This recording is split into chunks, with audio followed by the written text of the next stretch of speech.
Hello everyone, welcome back to the Run Academy. तो last class के अंदर हमने already motion in one dimension का जो पार्ट ए था उसकी थ्योरी, उसके क्वेश्चंस एंड न्यूमेरिकल्स को हमने डिस्कस कर लिया था।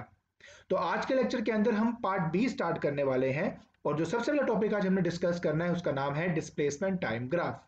तो बिना कोई टाइम वेस्ट किए चलिए शुरू करते हैं। ऑलराइट, तो आज के लेक्चर के अंदर हमने डिस्कस करना है डिस्प्लेसमेंट टाइम ग्राफ। तो सबसे पहले आपको यह बता दूं कि डिस्प्लेसमेंट टाइम ग्राफ बनाया कैसे जाता है, ठीक है। एंड आगे जाके मैं आपको ये बताऊंगा कि इस ग्राफ की हेल्प से हम और क्या क्या फाइंड आउट कर सकते हैं। तो चलिए पहले हम उसको बनाना सीखते हैं। तो क्या करेंगे, सबसे पहले हम यहाँ पे लिखते हैं डिस्प्लेसमेंट टाइम ग्राफ, राइट। तो हम लिखते हैं that is displacement time graph, ठीक है।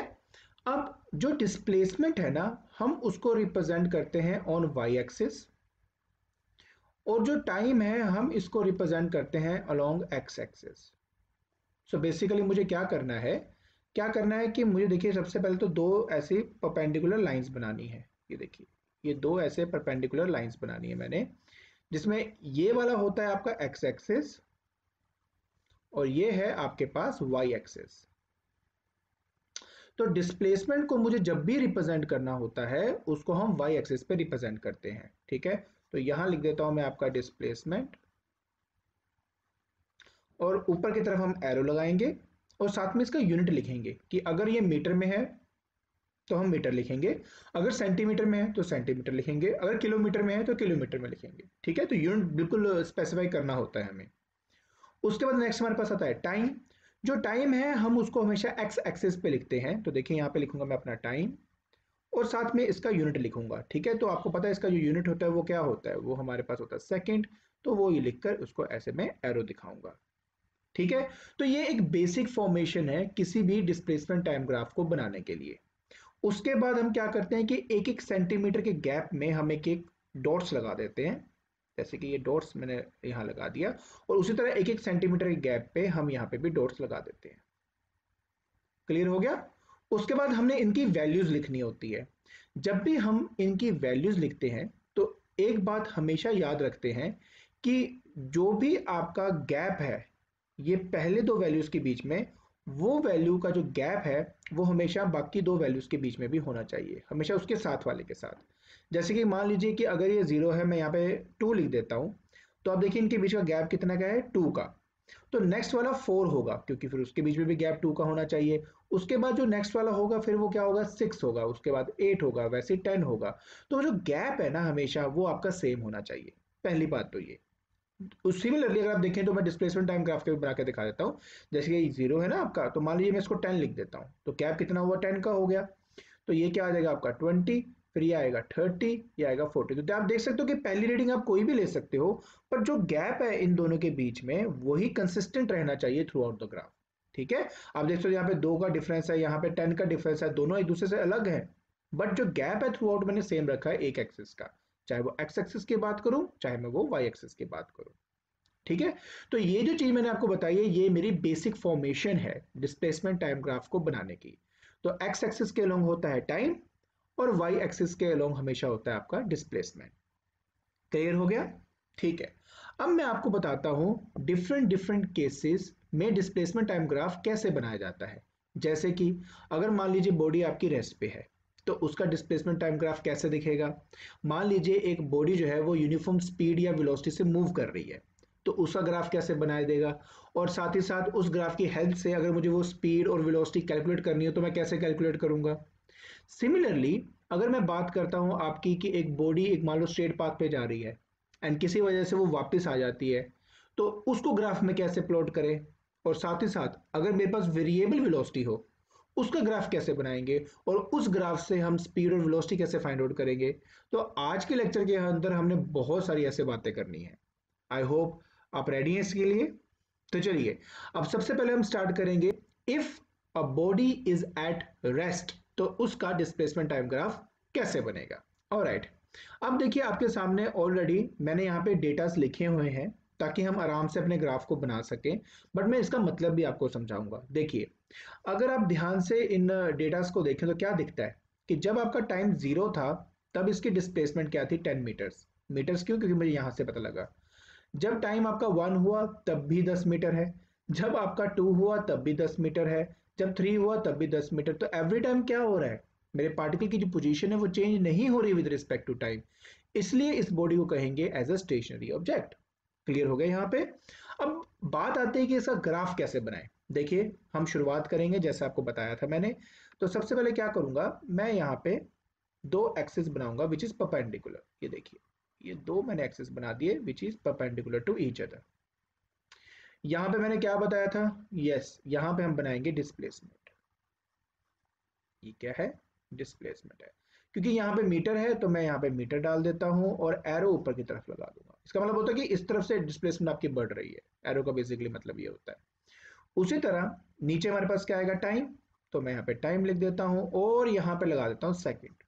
क्लियर। और ये देखिए एरो इस तरफ के पास आ जाएगा। इतनी बात क्लियर, ठीक है। अब मुझे क्या करना है, अब मुझे देखो इक्वल गैप्स बनाने हैं और वहां पे मार्क लगाना है, ठीक है। जैसे कि 1 2 ये 3 ये 4 ये 5, आई थिंक 5 रीडिंग्स है तो उतना ही रखता हूं मैं, ठीक है। उसी तरह यहां पर भी देखते हैं 1 2 3 4 एंड 5, ठीक है जी। अब हम इनकी वैल्यूज डाल देते हैं। देखिए ये जो आप ये वाला पॉइंट आप देखते हो ना, इसको बेसिकली ओरिजिन कहा जाता है। क्या कहते हैं इसको, ओरिजिन। और इसके जो कोऑर्डिनेट्स होते हैं वो होते हैं 0,0, मतलब इस वाली लाइन के लिए भी 0 है और इस वाली लाइन के लिए भी 0 है, ठीक है। देखिए ये जो पहला कोऑर्डिनेट होता है ना, जो पहला कोऑर्डिनेट होता है वो एक्चुअली इस एक्सिस की जो रीडिंग होती है उसको बताता है, और जो दूसरा कोऑर्डिनेट होता है ना वो इस एक्सिस की रीडिंग को बताता है, ठीक है। बेसिकली ये एक्स कोऑर्डिनेट बताता है, ये आपका वाई कोऑर्डिनेट बताता है। क्लियर हो गया। अब देखते हैं टाइम कह रहा है कि मेरे पास 0 है, ठीक है। तो देखिए टाइम की एक्सिस ये रही, कहता है 0 है, तो देखो ये 0 रहा। अच्छा मैं इसकी रीडिंग्स तो डाली नहीं मैंने, पहले वो तो डाल दूं। देखिए जैसे कि 1 2 3 4 5, और यहाँ डाल देता हूँ 5 10 15 फिर 20 25, ऐसे मैंने इसकी रीडिंग्स डाल दी, ठीक है जी। अब हम चलेंगे अकॉर्डिंग टू ये डेटाज हमें क्या क्या दी हुई है। कहता है 0 पे 10 है, तो टाइम देखो आपका 0 है, हाँ जी 0 है। और 10 पे है, तो देखिए पहला पॉइंट आपका यहाँ बनेगा।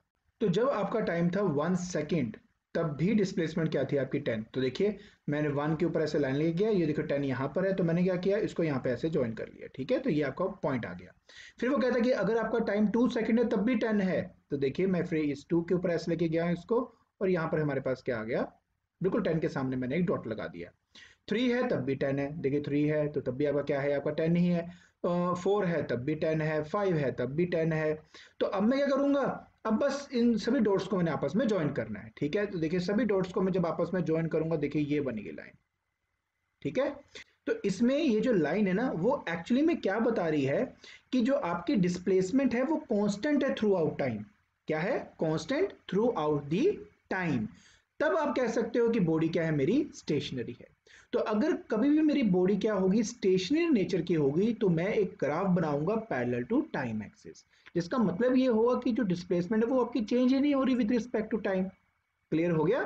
अब दूसरी सबसे इंपॉर्टेंट बात, डिस्प्लेसमेंट टाइम ग्राफ मुझे बनाने की क्या जरूरत है, ठीक है। देखिए जब हम डिस्प्लेसमेंट टाइम ग्राफ को बनाते हैं ना, तो उसकी हेल्प से हम किसी भी टाइम पर जो उस पर्टिकुलर बॉडी की स्पीड या वेलोसिटी है हम उसको आराम से कैलकुलेट कर सकते हैं, ठीक है। देखिए अगर मुझे कभी भी डिस्प्लेसमेंट टाइम ग्राफ में स्पीड या वेलोसिटी कैलकुलेट करनी है तो उसके लिए हम फाइंड आउट करते हैं स्लोप। क्या फाइंड करते हैं, स्लोप, ठीक है। कैसे फाइंड करते हैं वो मैं आपको नेक्स्ट ग्राफ में अच्छे से समझा दूंगा। फिर मैं दोबारा इस ग्राफ में आ जाऊंगा आपको समझाने के लिए कि एक्चुअली में यहां पर जो स्लोप है ना वो एक्चुअली आपकी 0 आती है, बट क्यों आती है। लेकिन इन जनरल स्लोप का मतलब क्या होता है, देखिए देखिए मान लीजिए कि आपके पास एक कार है एंड आप उस कार से ड्राइव कर रहे हो, ठीक है। और आगे जाके एकदम से हिली एरिया आ जाता है, तो जो आपका रोड है ना वो आपकी समझ लो रोड ऐसे इंक्लाइंड है such that it makes a certain angle theta with the horizontal line. Clear है ना यहाँ पे। अब प्लीज ये बात समझना स्लोप का मतलब क्या है। तो कितनी चढ़ाई है मेरे रोड की, बेसिकली उसको स्लोप कहा जाता है। ये बहुत हिंदी में मैंने आपको इस बात को समझाया है, बट मैथमेटिकली जब हम इसको फाइंड आउट करते हैं ना तो बेसिकली हम फाइंड करते हैं टेंजेंट थीटा। देखिए ये इंक्लाइन रोड है, मैंने एक ट्रायंगल क्रिएट कर दिया, ये थीटा है, मैं इसका क्या फाइंड करूंगा, टेंजेंट ऑफ थीटा। जब मैं इसका टेन थीटा फाइंड करता हूं ना, तो उसको बेसिकली स्लोप कहा गया है। ठीक है, देखिए एक सिंपल सी बात बताता हूं। मान लीजिए मैं एक और रोड की बात करता हूं, बट वो रोड थोड़ी ऐसी सी है, ये इस तरह से रोड है, सच दैट ये जो एंगल है आपका थीटा वन, इस थीटा से ज्यादा, जो आप देख भी सकते हो। तो अगर ये थीटा ज्यादा है तो जो टेंजेंट की वैल्यू इसकी होगी वो भी ज्यादा होगी, तो इसका मतलब उसका स्लोप भी ज्यादा है। अगर एक सिंपल भाषा में आपको बताऊं स्लोप का मतलब, तो स्लोप का मतलब होता है कि उसकी चढ़ाई कितनी है। ठीक है, अब आप ये वाले ग्राफ को देखिए। इस ग्राफ में आप क्या देख रहे हो कि ये जो लाइन है ऑटोमेटिकली हॉरिजॉन्टल डायरेक्शन के अलोंग ही है, तो इसमें कोई एंगल ही नहीं है। ठीक है ना, तो इसका मतलब उसका कोई स्लोप नहीं है। तो हमेशा एक बात याद रखना कि जिस ग्राफ का एक एंगल होता है विद द हॉरिजॉन्टल डायरेक्शन, उसकी उसका ही स्लोप होता है। और जितना ज्यादा एंगल होगा विद द हॉरिजॉन्टल डायरेक्शन, उतना ही ज्यादा उसका क्या होगा, स्लोप होगा। पहली बात, ये तो बात कर दी मैंने, चढ़ने की बात कर दी। लेकिन जब हम उतरते हैं तब क्या, देखिए मान लीजिए ये आपकी हॉरिजॉन्टल रोड हो गई, अब आप नीचे की तरफ उतर रहे हो। ठीक है, ये एक लाइन है, और एक लाइन मान लेते हैं ये वाली है। ठीक है, अब हम ऐसे जा रहे हैं और नीचे की तरफ आना है हमें। फिर मैं क्या करूंगा, फिर से हॉरिजॉन्टल लाइन बनाऊंगा, बना दिया। अब देखिए ये वाला एंगल बना रहा है थीटा वन, और नीचे वाला कितना बना रहा है, थीटा टू। क्या दिख रहा है, थीटा टू ज्यादा ना इसका थीटा वन। तो इसका मतलब ये वाला ग्राफ जब तुम नीचे की तरफ आ रहे थे तो इसका स्लोप ज्यादा है एज कंपेयर टू इसके। तो जब हम नीचे की तरफ आते तो हम देखते हैं ढलान किसकी ज्यादा है। ठीक है ना, जब हम ऊपर की तरफ जाते हैं तो देखते हैं चढ़ाई किसकी ज्यादा है, जब हम नीचे उतरते हैं तो देखते हैं ढलान किसकी ज्यादा है। तो बेसिकली उसको स्लोप कहा गया है आपका। सो मैथमेटिकली इसका मतलब होता है टेंजेंट थीटा। तो टेंजेंट थीटा की वैल्यू जिसकी ज्यादा होगी तो ऑटोमेटिकली उसका स्लोप ज्यादा होता है। ठीक है, बट ये tan थीटा ये सब चीजें आपके सिलेबस में तो है नहीं है। ठीक है, तो हम स्लोप कैसे फाइंड करेंगे, मैं उसका तरीका आपको नेक्स्ट ग्राफ में बताता हूं। अब हमारे पास नेक्स्ट है यूनिफॉर्म मोशन। अब यूनिफॉर्म मोशन के बारे में देखो हमने ऑलरेडी पढ़ा था, when a body covers equal distance in equal interval of time, तो उस पर्टिकुलर मोशन को हम यूनिफॉर्म मोशन कहते हैं। ठीक है, चलिए अब हम डेटास को देखें। कहता है कि जब टाइम आपका 1 हो जाता है तो डिस्प्लेसमेंट आपकी 10 हो जाती है, तो गैप कितना है इन दोनों के बीच में, 10 माइनस 0 दैट इज 10। जब 2 हो जाता है तो उस केस में भी ये 20 हो जाएगा, तो अब गैप देखिए कितना है, तो गैप अभी भी 10 है। सिमिलरली आप देखेंगे तो इसका भी 10 है, सिमिलरली देखेंगे इसका भी 10 है। तो ऐसे पर्टिकुलर सिनेरियो में हम इस टाइप की मोशन को यूनिफॉर्म मोशन कहते हैं, when body covers equal distance equal interval of time. अब सबसे बड़ी बात यह है कि इसका ग्राफ कैसे बनाएं, यही है ना मन में। तो देखिए कैसे बनाएंगे, तो सबसे पहले मुझे क्या करना है, मुझे सबसे पहले दो परपेंडिकुलर लाइंस बनानी है। तो देखिए एक लाइन तो ये हो गई, और दूसरी लाइन जो है वो आपकी क्या हो जाएगी, ये हो जाती दूसरी लाइन। ठीक, अब देखिए नीचे क्या रिप्रेजेंट कर रहा है टाइम को, तो मैं यहाँ टाइम लिख देता हूँ। ये देखिए ये टाइम हो गया, और यहाँ होता है डिस्प्लेसमेंट। मैंने आपको ऑलरेडी बताया है कि ये मेरा क्या है, डिस्प्लेसमेंट है।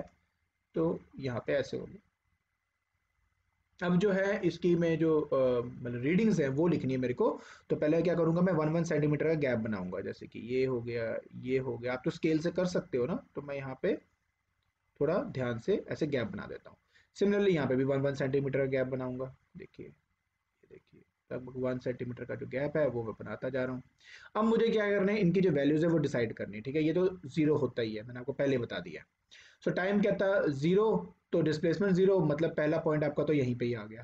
ठीक है, फिर क्या कहता है नेक्स्ट, नेक्स्ट केस में कहता 1 तो 10। देखिए आप देख सकते हो 10 10 का गैप है, तो क्यों ना मैं यहाँ पे 10 10 का गैप ही डाल देता हूँ। तो देखिए यहाँ पे मान लेते हैं आपका 10 आ गया, यहाँ पे 20 आ गया, यहाँ पे 30 आ गया, यहाँ पे 40 आ गया, यहाँ पे 50 आ गया। क्लियर, और यहाँ पे 1 1 का गैप था, तो मैंने यहाँ पे 1 1 का गैप रख दिया, जैसे 1 2 3 4 5 6, इस तरह से मैंने इसे गैप डाल दिया। अब कहता है 0 पे 0, तो देखिए ये पहला पॉइंट। फिर कहता है 1 पे 10, तो ये 1 है। ठीक है, 1 पे 10, तो देखिए देखो 1 क्या है, टाइम है, तो मैं टाइम की तरफ देखूंगा, उसके बाद मैं डिस्प्लेसमेंट के साथ मैच करूंगा। देखिए ये जो पॉइंट यहाँ मिल रहा है, ये वो पॉइंट है जिसके बारे में बात हो रही है। फिर कहता है 2 पे 20 है, 2 पे 20, देखिए मैं इसको आगे लेके जाऊंगा, इसको लेके जाऊंगा, यहाँ मीट कर दिया लाइक दिस, तो 2 पे 20 आ गया। 3 पे 30, ठीक है, जैसे जैसे बोलता जाएगा वैसे वैसे करते जाएंगे। 3 पे 30 है, तो लीजिए ये रहा आपका 3 पे 30, मैंने इसको यहाँ ज्वाइन कर दिया।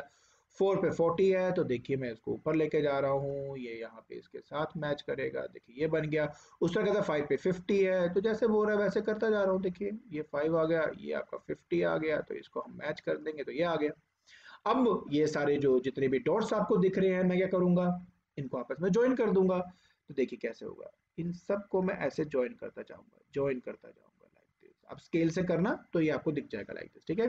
तो क्या दिख रहा है आपको, आपको एक स्ट्रेट लाइन दिख रही है ना, एक स्ट्रेट लाइन दिख रही है। जब कभी भी दो एक्सिस के बीच में एक स्ट्रेट लाइन दिखाई दे तो उसका मतलब होता है कि जैसे कि इस केस में है कि डिस्प्लेसमेंट जो है वो डायरेक्टली प्रोपोर्शनल टू टाइम है, ठीक है। अगर ये स्ट्रेट लाइन ऐसे दिख रही है आपको, क्यों, क्योंकि देखो ये देखो, आप खुद देखो ना कि टाइम आपका लगातार बढ़ रहा है, तो उसके साथ डिस्प्लेसमेंट भी तो बढ़ती जा रही है ना, और इक्वल रेट में बढ़ती जा रही है। इसलिए हम यहां लिख सकते हैं कि डिस्प्लेसमेंट जो है वो डायरेक्टली प्रोपोर्शनल टू क्या है, टाइम है। ये तो हो गया पहला पार्ट। अब हम बात करते हैं दूसरे पार्ट की, कि अब मैं इस केस में स्लोप कैसे फाइंड आउट करूंगा, ये मेरी मेन चीज है यहाँ पे। तो देखिए सबसे पहले जब आपने स्लोप फाइंड करना होता है तो आपको दो पॉइंट्स चाहिए होते हैं। अगर ये स्ट्रेट लाइन है ना, तो कोई भी दो पॉइंट आप ले लीजिए, आंसर हमेशा सेम ही आएगा। अगर ये स्ट्रेट लाइन है तो प्लीज हमेशा याद रखना। तो एक काम करते हैं, कोई भी दो पॉइंट उठाते हैं। एक काम करता हूँ, एक तो मैं पॉइंट ये ले लेता हूँ, ठीक है जी, और एक मान लेते हैं ये वाला पॉइंट, चलो मैं एक ये वाला पॉइंट ले लेता हूँ, ठीक है। दो कोई भी पॉइंट, अब ये दो ले सकते हो, ये दो ले सकते हो, ये दो, ये कोई कोई भी ले लो, आंसर सेम ही आएगा। और एट ये तो हो गए दो पॉइंट। उसके बाद ट्रायंगल क्रिएट करो, मैंने क्या बताया था आपको, ट्रायंगल क्रिएट करना होता है ना। तो देखिए कैसे होगा, कुछ भी नहीं, ये जो देख रहे हो ना आप, इसके सामने ऐसे लाइन लेके जाऊंगा, ये देखिए, ये देखो हो गया, ये ऑलरेडी है ये एक लाइन, ये देखो ये, और ट्रायंगल क्रिएट क्रिएट हो गया आपका। तो ये वो ट्रायंगल है जिसके बारे में हम बात कर रहे थे। क्लियर। अब मेन चीज क्या है, सबसे पहले मुझे क्या करना है, मैं इसके नाम दे देता हूं, जैसे कि ये ए है, ये बी है, ये सी है। तो स्टेप नंबर वन, मुझे इस BC की वैल्यू देखनी है, मुझे इस AB की वैल्यू देखनी है।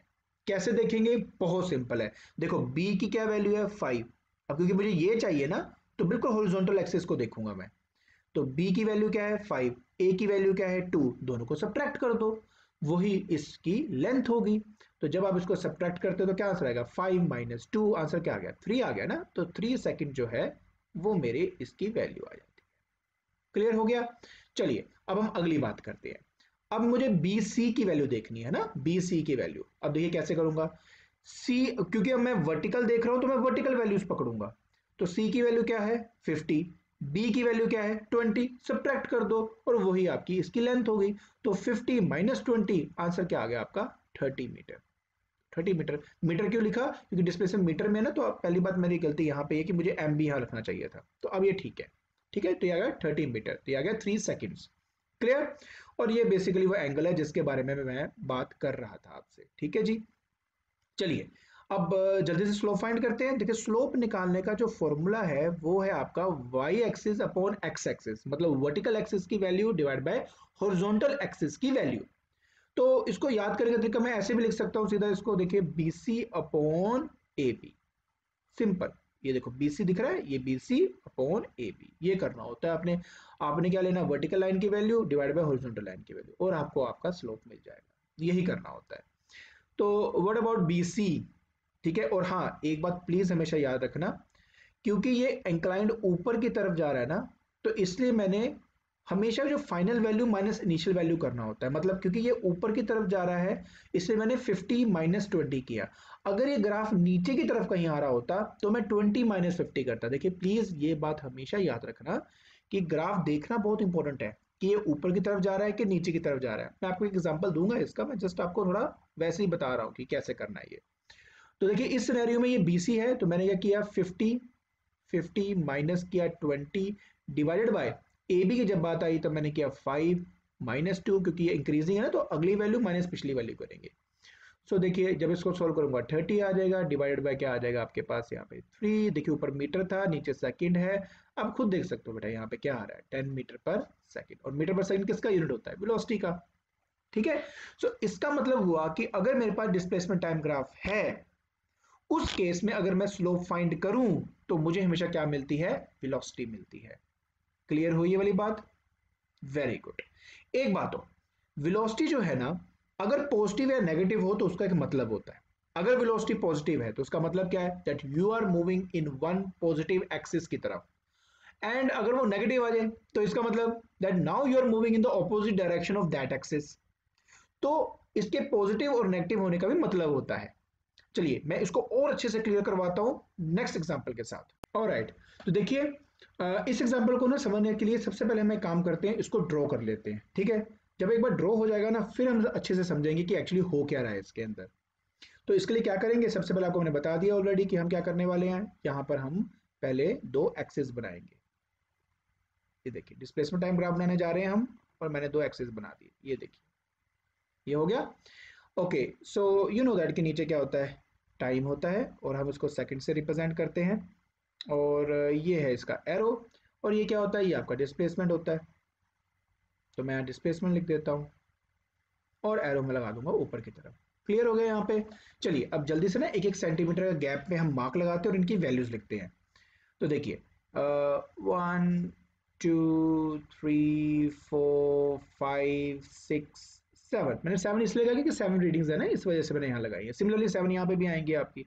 It is 1 2 3 4 5 6 and 7। ठीक है, तो ये क्या आपका ओरिजिन हो गया। चलिए अब इनकी वैल्यूज भी लिखते हैं फटाफट। देखिए यहाँ पे दो दो गैप है, तो यहाँ पे दो दो गैप लगा देते हैं सभी में ही। तो अगर 2 4 6 8 10 10 12, देन हमारे पास 14। क्लियर। जब यहाँ देखता हूँ, देखो पहले मेरे पास 20 का गैप है, उसके बाद 15 का गैप है। तो ये इसलिए आप अलग अलग गैप्स नहीं लिख सकते, गैप आपको एक जैसे लेना पड़ेगा। तो एक काम करता हूँ, मैं 10 का गैप ले लेता हूँ, तो इसलिए इनको फिर प्लॉट करना उतना ही आसान हो जाता है। देखिए यहाँ पे क्या आएगा आपका 10, फिर आएगा आपके पास 20, फिर आपके पास आएगा 30, then 40, then 50, then 60 and then 70। तो देखिए तो ये इस तरह से आपका बन जाएगा। चलो जल्दी से हम इसको अब ड्रॉ कर लेते हैं। कहता है 0 पे 0, ओके, ये वो पॉइंट है। फिर कहता है 2 पे 20, देखिए ये 2 है ना, ये देखो ये ऊपर गया, 20 के सामने लेके जाना है, और यहाँ पे वो पॉइंट की बात हो रही है। फिर कहता है 4 पे 40, तो देखिए ये 4 को ऊपर तक लेके जाना है, कहाँ तक, 40 तक। तो देखिए ये देखिए मैं इसको ऐसे ज्वाइन कर दूंगा, तो ये वो दूसरे पॉइंट की बात होगी। कहता है 6 पे 60, तो देखिए मैं उसको ऊपर तक लेके जा रहा हूँ, कहाँ तक लेके जाऊंगा, हाँ 60 तक, देखिए यहाँ तक लेके जाऊंगा। तो ये आपका आ गया ना पॉइंट आपका। फिर वो कहता है 8 पे 45, तो 8 पे 45, ओके, तो एक ऐसे करता हूँ, दूसरे कलर में बनाता हूँ। 45 कहाँ होगा, ये होगा 40 और 50 के बीच में, राइट, यहाँ पे कहीं होगा। तो मैं एक लाइन खींच देता हूँ और ये 8 के साथ ज्वाइन कर देता हूँ। ये देखिए ये वो पॉइंट की बात हो रही है। तो ये वो पॉइंट की बात हो रही है। फिर वो कहता 10 पे 30, ओके, तो 30 कहाँ है, ये है ना 30, ये देखिए कहाँ तक जाएगा, 10 तक ना, ये देखिए ये इसके बारे में बात हो रही है। फिर कहता 12 पे 15, तो देखिए 12 तो ये रहा, और 15 कहाँ होता है, 10 और 20 के बीच में होता है ना, तो देखिए यहाँ कहीं होगा। हम इसको खींच देते हैं लाइन को, ये देखिए ये देखिए, और ये वो पॉइंट की बात हो रही है। और लास्ट से क्या था 14 पे 0, तो 14 तो ये रहा, 0 कोई डिस्प्लेस में है नहीं, तो देखिए ये वो पॉइंट है जिसके बारे में बात हो रही है। क्लियर। अब एक काम करता हूँ, थोड़ा सा डार्क कर देता हूँ इसको मैं, मतलब पहला पॉइंट आपका ये था, दूसरा पॉइंट आपका ये है, फिर तीसरा ये है, फोर्थ ये था, फिफ्थ ये है, सिक्स्थ ये है, सेवंथ ये, और एट्थ ये ऐसे आपके पास हो गया। अब क्या करूंगा, इन सबको ज्वाइन कर दूंगा। करें ज्वाइन फटाफट, देखिए कैसे करेंगे। तो देखो मैं इन सबको ऐसे ज्वाइन करता जाऊंगा, ये देखो ज्वाइन किया ज्वाइन किया ज्वाइन किया, एक ये लाइन बन गई। और जब मैं यहाँ आ रहा हूँ तो इसको ज्वाइन करते करते करते करते करते करते मैंने यहाँ टच कर देना है, ठीक है। अगर आपको लगेगा तो थोड़ा लाइन टेढ़ी मेढ़ी जा रही है, तो आई एम सॉरी, मैं इसको ऐसे ही बना सकता था इसमें। लेकिन ये जो लाइन है ये बिल्कुल स्ट्रेट लाइन है, अगर आप इसको खुद ड्रॉ करेंगे ना स्केल के साथ, तो बिल्कुल स्ट्रेट लाइन बनेगी। और मुझे कैसे पता कि ये स्ट्रेट लाइन है, क्योंकि देखो गैप हमेशा सेम है। जब तक मैं 60 तक नहीं पहुंचा, देखो गैप सेम था, 20 20 20 20। लेकिन जैसे मैं वहां से नीचे की तरफ आया, तब जो गैप है फिर कांस्टेंट हो गया, देखो 15 15 15 15 एंड 15। तो इस वजह से लाइन हमेशा क्या रहेगी, स्ट्रेट रहेगी, स्ट्रेट रहेगी। क्लियर हो गया। चलिए अब पहले हम इसका नाम दे देते हैं, ये क्या है हमारा ओ, दिस उसको ए दे देते हैं, इसको हम अपना बी दे देते हैं। क्लियर हो गया। तो चलिए अब हम जल्दी से स्लोप पता करते हैं, ठीक है। चलिए पहले हम स्लोप फाइंड करते हैं, किसका, ओ ए का स्लोप पता करते हैं, ठीक है। अब उसके लिए क्या चाहिए, दो पॉइंट चाहिए ना आपको। तो कोई भी दो पॉइंट हो सकते हैं, कोई भी दो पॉइंट हमने लेने हैं यहाँ पे, और उस पर ट्रायंगल बना देना है। तो ऐसे करते हैं, दो एक्सट्रीम पॉइंट ही ले लेते हैं, ठीक है। एक ये वाला पॉइंट उठा लेते हैं, एक ये वाला पॉइंट उठा लेते हैं, ठीक है। और ये देखिए इसको थोड़ा नीचे की तरफ लेके जाऊंगा लाइक दिस, और इसको ज्वाइन कर दूंगा लाइक दिस, देखिए ट्रायंगल मेरा तैयार हो गया यहाँ पे। तो अब इस केस में ओ है, ये ए है, इसको बी दे दो ना, बी तो ऑलरेडी है, ये इसको हम सी नाम दे देते हैं। तो vertical axis divide by horizontal axis slope निकालने का तरीका था। तो देखिए यहाँ पे आ जाएगा मेरे पास ए सी, ठीक है, डिवाइडेड बाय ओ सी। अब सबसे इंपॉर्टेंट बात, क्योंकि ये ग्राफ ऊपर की तरफ जा रहा है ना, तो इसलिए एसी केस में मैं ए माइनस सी करूंगा, ठीक है। देखो मैं क्या बताता हूं कैसे। मुझे वर्टिकल ही देखना है, क्योंकि वर्टिकल वैल्यू ढूंढनी है तो वर्टिकल ही देखूंगा। तो मुझे एसी पता करना है, एसी मतलब ये लेंथ। तो ए की वैल्यू क्या है 60, सी की वैल्यू क्या है 0, तो ये आ गया ए सी। अब जब मैं ओ सी की बात करूंगा तो फिर मैं सी माइनस ओ करूंगा, क्योंकि मैं इंक्रीजिंग की तरफ जा रहा हूं, मैं ऊपर की तरफ जा रहा हूं इसलिए।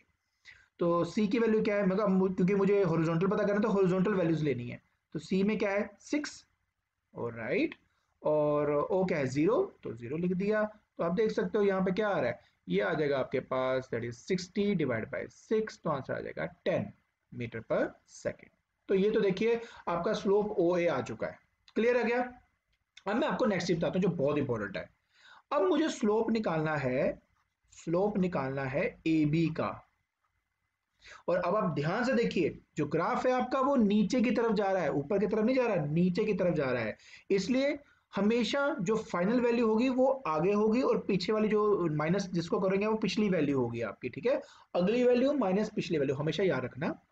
टाइम हमेशा आपका इंक्रीज करता है, तो आप टाइम के साथ आगे बढ़ते हो।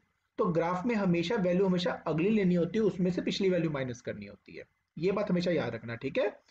चलिए अब मैं बताता हूँ इसका स्लोप कैसे फाइंड आउट होता है। ऑलराइट, तो अब क्या करूंगा, मैं कोई भी 2 पॉइंट लेके इसका स्लोप फाइंड कर सकता हूँ ए बी का। तो इस बार मैं, पिछली बार मैं ऑलरेडी 2 एक्सट्रीम पॉइंट ले लिए थे, मैं अब यहाँ पे ना कोई भी बीच के 2 पॉइंट ले लेता हूँ समझने के लिए कि एक्चुअली में सचमुच ऐसा रिजल्ट आ रहा है कि नहीं आ रहा।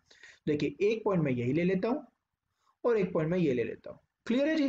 तो पहला काम क्या करूंगा, अरे वही, पहले मैं ट्रायंगल क्रिएट करूंगा। देखिए ट्रायंगल बन गया फिर से आपका, ठीक है जी। इनके नाम दे देते हैं, दिस इज पी, ठीक है, and this is Q and this is R. तो ये देखो मेरे पास आ चुका है। अब इस केस में मुझे फाइंड करना है स्लोप। स्लोप फिर से वही वर्टिकल बाय हॉरिजॉन्टल, देखिए ये वर्टिकल लाइन है इस बार। तो पी क्यू, हॉरिजॉन्टल, हॉरिजॉन्टल क्या है आपका क्यू आर, है ना। चलिए अब बड़े ध्यान से समझना। पहली बात तो मुझे पी क्यू पता करना है पी क्यू पता, और ग्राफ अब नीचे की तरफ जा रहा है, इसलिए मैं क्यू वैल्यू को पहले लूंगा और पी वैल्यू को बाद में लूंगा। देखो ग्राफ के साथ चलो, पता लग जाता है कौन सी वैल्यू क्या लेनी है। तो अब क्योंकि मैं बात करूं वर्टिकल की, तो वर्टिकल वैल्यूज लेंगे। तो क्यू की वैल्यू थी 15, यहाँ पे 15, तो मैं 15 लूंगा माइनस, और पीछे वाली वैल्यू कौन सी, क्योंकि देखो मैं नीचे जा रहा हूँ इस वजह से, पिछले केस में ऊपर जा रहा था इसलिए ये वैल्यू माइनस ये किया था, अब मैं नीचे जा रहा हूँ तो ये वैल्यू माइनस ये करूंगा। तो प्लीज ये बात याद रखना। ऑलराइट, सो अब p की वैल्यू क्या है, ये था 45, क्योंकि 40 और 50 के बीच में था, तो यहाँ पे आ जाएगा 45, क्लियर हो गया, divided by Q R. Okay, so अब नीचे की तरफ जा रहा हूँ इसलिए r पहले आएगा, तो r की वैल्यू क्या है 12, देखिए ये आपका 12 आ गया माइनस, और फिर हमारे पास क्यू की वैल्यू आएगी जो कि हमारे पास 8 है, तो मैं यहाँ पे 8 डाल दूंगा, क्लियर। जब आप इसको माइनस करते हो तो आपके पास आंसर आता है -30, इसमें -30 आएगा। और जब नीचे सोल्व करोगे तो क्या आएगा आपके पास 4। तो जब आप इसको सोल्व करो तो आपका आंसर आता है -7.5 मीटर पर सेकेंड, ठीक है। तो अब इस बात को बड़े ध्यान से देखना, जब मैंने ओ ए का स्लोप निकाला था उस केस में स्लोप पॉजिटिव आई थी। इसका मतलब था कि जो डिस्प्लेसमेंट है वो आपकी पॉजिटिव एक्स एक्सिस की तरफ टेक प्लेस कर रही है। लेकिन जब मैंने ए बी का स्लोप निकाला तब उसकी वैल्यू नेगेटिव में है। इसका मतलब है कि अब जो बॉडी है वो डिस्प्लेस करके दोबारा अपने वापस ओरिजिन की तरफ जा रही है। तो जब पॉजिटिव वैल्यू आती है इसका मतलब है the body is moving away from the origin, और जब नेगेटिव वैल्यू आती है तो उसका मतलब होता है कि जो बॉडी है वो दोबारा अपनी ओरिजिन की तरफ मुड़ चुकी है और वो उसकी तरफ आ रही है, clear. So if it is positive that means it is moving away from the origin, and if it is negative that means it is moving towards the origin. So ये बात हमेशा ध्यान रखना, क्लियर है। तो पॉजिटिव और negative का अपना एक मतलब होता है, एंड आई होप आपको ये स्लोप समझ में आ गया होगा कि कैसे लिया जाता है, क्लियर, वेरी गुड। तो ये तो मैंने आपको एग्जांपल दिया यूनिफॉर्म मोशन की, लेकिन अगर आपका यही जो मोशन है ये वेरिएबल हो तब क्या करेंगे, तो चलिए अब हम उसी को देखते हैं। तो इस कंडीशन में आप देख सकते हो कि मेरे पास एक वेरिएबल वेलोसिटी की एग्जांपल है। तो पहले एक काम करते हैं, बाद में पहले फटाफट हम इसको ड्रॉ कर लेते हैं। देखिए मेरे पास क्या है, दो एक्सिस है। तो मेरे पास यहाँ पे है डिस्प्लेसमेंट, ठीक है जी। और नीचे क्या है मेरे पास, यहाँ पे टाइम है। जो टाइम है हम उसको सेकंड में रिप्रेजेंट करते हैं, डिस्प्लेसमेंट मीटर में रिप्रेजेंट होता है। ऑलराइट, सो सबसे पहली बात देखिए, यहाँ पे टाइम का भी कोई इक्वल वो नहीं है, ठीक है। एक काम करते हैं, हम अपनी तरफ से पहले 1 सेंटीमीटर का इक्वल गैप ले लेते हैं। 1 2 3 ये 4 इक्वल ले लिया।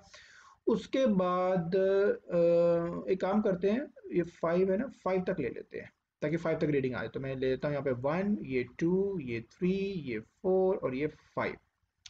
और ये आपकी जो वैल्यू है ये 47 तक जाती है ना।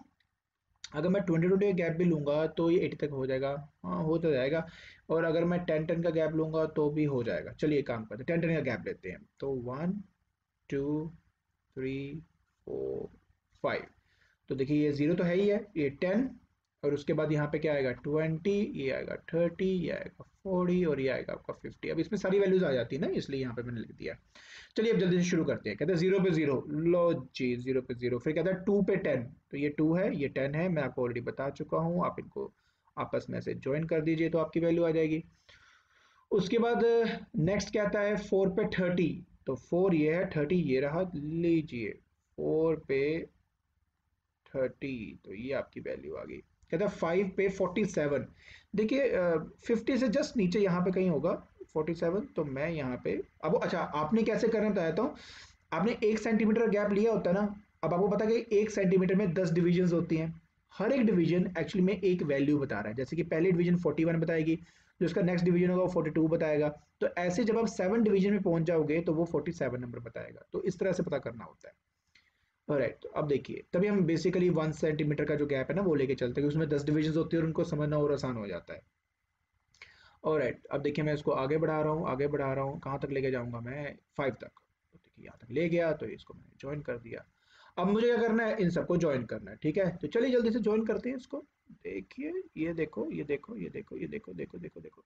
अब आप खुद देख सकते हो कि आपका ग्राफ स्ट्रेट है ही नहीं है ना। और जब कभी भी आपका ग्राफ स्ट्रेट ना हो तो हमेशा एक बात समझना कि हर पॉइंट का जो स्लोप होगा वो डिफरेंट होगा। हर पॉइंट का स्लोप डिफरेंट होगा। अगर ये स्ट्रेट लाइन है तो हर पॉइंट में जब भी आप स्लोप निकालोगे तो आंसर सेम ही आता है, ठीक है। क्योंकि उस केस में स्लोप सेम आने का मतलब क्या हुआ कि हर पॉइंट पे जो वेलोसिटी है वो कांस्टेंट है, मतलब यूनिफॉर्म मोशन। और इसमें क्या है, हर पॉइंट पे जो स्लोप है वो डिफरेंट आ रही है, इसका मतलब क्या हुआ, वेरिएबल वेलोसिटी, ठीक है। लेकिन अगर ये कर्व्ड है लाइक दिस और उस केस में मुझे स्लोप फाइंड करना तो कैसे फाइंड करेंगे। तो देखिए उस पर्टिकुलर केस में हम सिर्फ एक ही पॉइंट पे स्लोप ले पाते हैं, इसलिए दो पॉइंट नहीं हम लेते, ठीक है। जैसे कि अगर मैं आपसे कहूं कि बताइए at T equal to 4 second, ठीक है, मेरी वेलोसिटी कितनी है, और कोई मुझे ऐसे पूछ लेता है तो मैं क्या करूंगा, कुछ नहीं करना होता। सबसे पहले आप क्या करते हैं, ये जो आप पॉइंट देखते हो ना, हम इस पे टेंजेंट ड्रॉ करते हैं। क्या ड्रॉ करते हैं, टेंजेंट। ये देखिए ये ऐसे आपका टेंजेंट होगा। टेंजेंट का मतलब क्या होता है, एक ऐसी लाइन जो सिर्फ एक ही पॉइंट से टच होके निकले। ये जो पॉइंट है ना, ये 4 पे बोला था इसने, तो ये वो पॉइंट था, तो मैंने वहां पे एक टेंजेंट ड्रॉ कर दिया। क्लियर है, जैसे कि ये मैंने किया हुआ है यहाँ पे। ऑलराइट, उसके बाद हम क्या करते हैं कि दो एक्सट्रीम पॉइंट हम अपने आप इस लाइन पे कंसिडर कर लेते हैं, कोई भी ले सकते हो आप। तो एक काम करते हैं, जस्ट इस तीसरे वाले के ऊपर लेते हैं, जैसे यहाँ पर ये देखिए ये वो पॉइंट मान लेते हैं, ठीक है जी। और एक 5 वाला ले लेते हैं, ये दो पॉइंट ले लेते हैं, ये वाला पॉइंट और एक ये वाला पॉइंट। क्लियर हो गया जी। और राइट, अब सबसे इंपॉर्टेंट बात, फिर उसके बाद हम क्या करते हैं, ग्राफ में चेक करते हैं कि इसके कोरस्पॉन्डिंग वैल्यू क्या है मेरे वर्टिकल, जैसे कि यहाँ पर क्या वैल्यू आएगी। सिमिलरली इसके कोरस्पॉन्डिंगली यहाँ पर क्या वैल्यू आएगी। तो हम एक्चुअली ये फाइंड करते हैं। पहले मैंने क्या किया, कोई भी दो पॉइंट ले लिया, कोई भी दो पॉइंट ले सकते हो सच दैट कि वो नीचे तो एक एग्जैक्ट वैल्यू आपको मिल जाए, जैसे कि मुझे दिख रहा है ये 5 के ऊपर है, ये 3 के ऊपर है, मिल जाए। उसके कोरस्पॉन्डिंगली आपने वर्टिकल पॉइंट्स आपने उसी ग्राफ से पता करने होते हैं। तो मैंने वो ऑलरेडी बता दिया ना, यहाँ पे 10 डिविजन होते हैं, तो जिस डिवीजन को टच करेगा वो हमारा आंसर होगा। जैसे कि मान लेते हैं कि ये है आपका 12, ये सेकंड डिवीजन पे टिक कर रहा था, जो ये 12 ले लेता हूँ। मान लेते हैं ये भी सेकंड डिवीजन को टच कर रहा था, ठीक है। तो ये मान लेते हैं ये इसकी वैल्यू 42 है। मान लेते हैं जस्ट कि डिवीजन इसमें 10 बनाए थे, तो सेकंड डिवीजन में ये टच कर रहा था, तो ये आपका 42 होगा, नीचे आपका 12 हो गया। बाकी तो देखो स्लोप वैसे ही निकालना जैसे हमने सीखा था। अब क्या करेंगे, यहाँ पर मैं ट्रायंगल ड्रॉ कर देता हूँ। देखिए ट्रायंगल ड्रॉ कर दिया मैंने। बस जी, पहले ये वर्टिकल लाइन तो इसका नाम दे देते हैं ओ, ये ए, ये बी।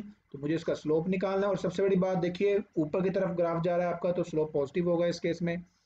तो देखिए स्लोप मुझे निकालना है, तो देखिए आ जाएगा that is A B vertical line upon O A that is horizontal line. तो ए बी क्या है, दैट इज बी की वैल्यू माइनस ए की वैल्यू। ठीक है, तो बी की वैल्यू क्या, 42 माइनस कितना आ जाएगा आपका 12 आ जाएगा, डिवाइडेड बाय ओ ए।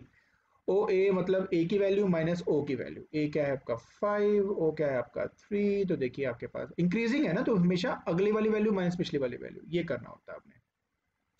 तो 42 माइनस 12 करूंगा, कितना आंसर आ जाएगा, ये आपका 30 आ जाएगा, राइट। और राइट, तो 5 माइनस 3 क्या, तो आंसर आपके पास 2 आ गया। तो डिवाइड किया आपका आंसर आ जाएगा 15 मीटर पर सेकेंड। ठीक है। सो इस केस में जब आपका टाइम था 4 सेकेंड, उस पर्टिकुलर टाइम पे, उस इंस्टेंट ऑफ टाइम पर उस बॉडी की जो वेलोसिटी थी वो थी आपकी 15 मीटर पर सेकेंड। हर पॉइंट पे अलग अलग होगी, हर पॉइंट पे अलग अलग होगी। बट जब मुझे कहा कि टी इक्वल टू 4 सेकंड की बात करो, तो मैंने टी इक्वल टू 4 सेकंड में पता कर लिया स्लोप क्या है, उसका आंसर आ गया 15 मीटर पर सेकंड। उसी तरह वो किसी भी टाइम के लिए भी कहेंगे, आपको उस पर्टिकुलर पॉइंट पे क्या करना पड़ेगा, टेंजेंट ड्रॉ करना पड़ेगा, दो एक्सट्रीम वैल्यूज लेनी पड़ेंगी, उसके कॉरस्पॉन्डिंग देख लेना कि वाई एक्सिस पे क्या वैल्यू आ रही है, और स्लोप उसका फाइंड कर लेना। आई होप आपको ये समझ में आ गया होगा कि वेरिएबल वेलोसिटी के अंदर जो डिस्प्लेसमेंट टाइम ग्राफ है वो कैसा दिखता है। तो चलिए अब हम सबको एकदम से कंक्लूड कर देते हैं। ऑलराइट, तो अब हमने ये सीखा कि अगर तो मेरी बॉडी क्या है, स्टेशनरी, क्या है, स्टेशनरी। तो डिस्प्लेसमेंट टाइम ग्राफ में ये डिस्प्लेसमेंट मैं डी से रिप्रेजेंट कर देता हूँ, टाइम को टी से। ठीक है, तो एक स्ट्रेट लाइन बनती है पैरेलल टू टाइम एक्सिस। लेकिन अगर मैं बात कर रहा हूँ यूनिफॉर्म वेलोसिटी की, तो डिस्प्लेसमेंट टाइम ग्राफ के अंदर एक इंक्लाइन लाइन बनती है, बट वो स्ट्रेट बनती है। अगर तो ऑपोजिट डायरेक्शन में जा रहा है, मतलब टुवर्ड्स द ओरिजिन जा रहा है, तो वही ग्राफ आपका नीचे की तरफ बन जाएगा। ठीक है, और राइट, इसके अलावा अगर तो वो वेरिएबल है, वेरिएबल है, तो ग्राफ आपका थोड़ा सा ऐसे कर्व सा बनेगा। ठीक है, अगर ऐसे बना तो मतलब वेलोसिटी लगातार इंक्रीज हो रही है विद रिस्पेक्ट टू टाइम। ठीक है, अगर ऐसे बन गया तो देखो स्लोप लगातार कम होती जा रही है, तो इसका मतलब it is decreasing with respect to time. तो इतना कुछ करने की जरूरत नहीं, मैंने आपको मेन जो बातें आज बताई हैं लेक्चर में, बस वही करना है, इससे एक्सेस करने की जरूरत नहीं है हमें। ठीक है, तो आप चाहें तो ये इसको भूल जाइए तो ये नहीं करना मान लीजिए अभी के लिए। अभी सिर्फ ये वाला देखो, इंक्रीजिंग वाला, ये वाला और ये वाला। ठीक है, और हाँ, ये भी हमने देखा कि अगर वेलोसिटी पॉजिटिव आती है, अगर मतलब स्लोप पॉजिटिव आती है, तो इसका मतलब you are going away from the origin. और अगर वो नेगेटिव आ जाती है, तो इसका मतलब है you are moving towards the origin. देखिए ग्राफ आपको बहुत कुछ बताता है अगर आप ध्यान से देखें। डिस्प्लेसमेंट टाइम ग्राफ से एक तो उसकी मोशन के बारे में पता लगता है, नंबर टू हमें ये पता लगता है कि वो ओरिजिन से दूर जा रहा है कि ओरिजिन के पास आ रहा है, नंबर थ्री हम उसी ग्राफ की हेल्प से उस पर्टिकुलर टाइम पर क्या उसकी स्पीड है या वेलोसिटी वो कैलकुलेट कर सकते हैं। तो बहुत कुछ हम कर सकते हैं इसके साथ। क्लियर? ठीक है, तो आज के लेक्चर के अंदर हमने स्टडी किया डिस्प्लेसमेंट टाइम ग्राफ। हमने उसके बहुत सारे डिफरेंट केसेस स्टडी किए कि जब वो स्टेशनरी होगा तब क्या होगा, जब वो यूनिफॉर्म वेलोसिटी जाएगा, जब वो वेरिएबल जाएगा, जब वो अवे जा रहा है, टुवर्ड्स जा रहा है, तो क्या होगा। इसके अलावा हमने उसका जो स्लोप क्या होता है, कैसे फाइंड किया जाता है, वो भी सीखा, चाहे वो हमारे पास कांस्टेंट स्लोप की बात करें, चाहे वो वेरिएबल स्लोप की बात करें। आई होप आपको आज का लेक्चर समझ में आ गया होगा। तो आज के लिए बस इतना ही। Thank you so much.